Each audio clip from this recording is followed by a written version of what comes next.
তৈরি করার জন্য। তো বিদায় আমরা দুই ধরনের জানি, একটা হচ্ছে চিরস্থায়ী বিদায়, একটা হচ্ছে ক্ষণস্থায়ী বিদায়। আজকে আমরা যে বিদায়টা দিতে যাচ্ছি এটা হলো ক্ষণস্থায়ী বিদায়।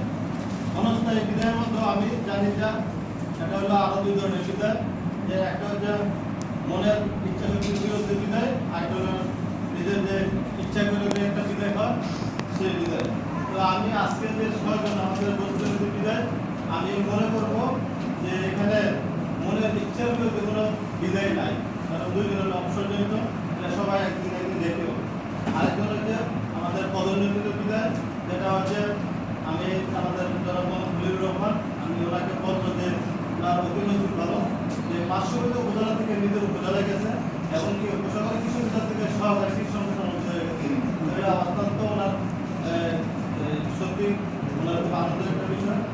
আর যারা মনির ভাই আছে, উনিও ওনার ফ্যামিলি বা চিন্তা ভাবনা করে উনি শেষ হয়ে গেছেন। হাজার একটা উনিও নিজের ইচ্ছা করেই উনি গেছে। তোরা হাজার আমার একটা কথা বলতে চাই যে উনি একটা সিজন আমার ট্রেনিং করে গেছে, মুজাফরনগরকে মানে কোনো কিছু দেওয়ার একটা সময় ছিল, কিন্তু আমাদের দুর্ভাগ্যের বিষয় মানে উনি সিজন ট্রেনিং এ করছেন, কোনো কিছু দেওয়ার আগে তিনি চলে গেছে। তো হাজার আমার জন্য অনেক দেওয়া শুরু করতে রইল। আর কবিতা আক্তার যে উনি আসলে অনেক জুনিয়র মানুষ, বেশি কথাবার্তা হয় না, চলাফেরা হয় নাই, তো কনফারেন্সে দেখা সাক্ষাৎ হইতো, আশেপাশে ছিল। তো আমি কবিতার জন্য দোয়া করি। আর সর্বশেষ যে আমাদের অপশন যে প্রদীপ কুমার সাহা, তো দাদা খুব সবসময় হাসি খুশি ছিলেন, অফিসে আসলে একটা হাসি দিয়ে ডাক দিতেন। তো এই জিনিসটা দাদার আমার মনে থাকবো, জিনিসটা খুব ভালো লাগছে।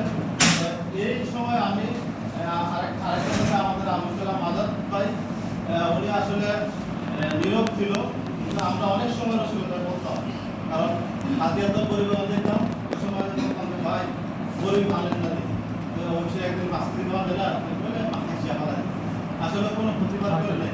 তো আসলে তারা অনেক এমন বৃদ্ধ অবস্থা, তাদেরকে আমি বলবো যে আপনারা প্রতিদিন যেমন চাকরি করছেন বিদেশি ব্লকে যাইতেন, কারণ আপনাদের এই পেশাটা নাই, শারীরিক দুর্বল, আমরা এখন প্রতিদিন আপনার স্বাস্থ্যের প্রতি যত্ন রাখবেন, খেয়াল রাখবেন।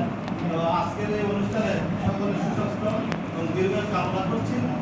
আর পরিবার বিষয় কিছু বলবো না, কারণ উনি আমার সাথে এখন পুনর্দেওয়া দিব, কারণ সবসময় দেখা শিখতে হয়, খুব ভালো একজন মানুষ, আমার দেখা একজন সৎ মানুষ। তো ওনার যে আল্লাহ কষ্ট করে আছে এবং যে জায়গায় আছে অনুসন্ধান সে আছে থাকবো, প্রত্যাশা রাখছি মুরাদনগর মা সম্মান এবং পূর্ণ রাখবেন। আজকের এই অনুষ্ঠানে সকলের সার্বিক